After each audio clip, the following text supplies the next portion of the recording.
तर राज्यामध्ये आता एकही पाकिस्तानी नागरिक बेपत्ता नाहीच, सर्व नागरिकांची ओळख पटलेली आहे असं मुख्यमंत्री देवेंद्र फडणवीस म्हणालेत।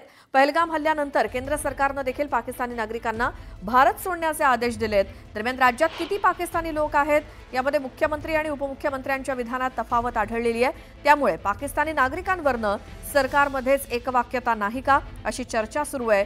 जेवढे पाकिस्तानी नागरिक भारतात आहेत ते सापडलेत, त्यांना घालवायची व्यवस्था केली असल्याचं फडणवीस म्हणाले। मग महाराष्ट्रात 107 पाकिस्तानी बेपत्ता आहेत असं उपमुख्यमंत्री शिंदे म्हणाले। त्यावरती देवेंद्र फडणवीसांनी प्रत्युत्तर दिलं।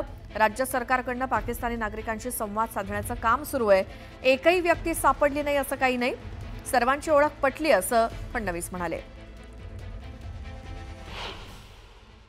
जेवढे पाकिस्तानी नागरिक आहेत ते सगळे सापडलेले आहेत, सगळे बाहेर चाललेले आहेत, सगळ्यांची घालवायची व्यवस्था केलेली आहे। एकही पाकिस्तानी नागरिक या ठिकाणी राहणार नाहीत। माझा अंदाज आहे आज संध्याकाळपर्यंत किंवा उद्यापर्यंत पूर्ण होईल। आता महाराष्ट्रातले काही 107 लोक कुठेतरी नागरिक बेपत्ता पाकिस्तानी आहेत। पाकिस्तानी जे जिथं असतील तिथून पाकिस्तानामध्ये चालते व्हा, अन्यथा पोलीस तुम्हाला शोधतील आणि जागेवरच ठोकतील।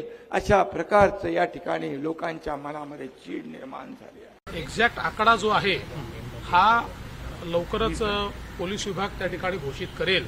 पण मी तुम्हाला सांगतो की जे पाकिस्तानी नागरिक भारतातनं बाहेर गेले पाहिजे अशा सगळ्या नागरिकांना आयडेंटिफाय करण्यात आलं, संपर्क करण्यात आला, बाहेर जायला सांगण्यात आलं।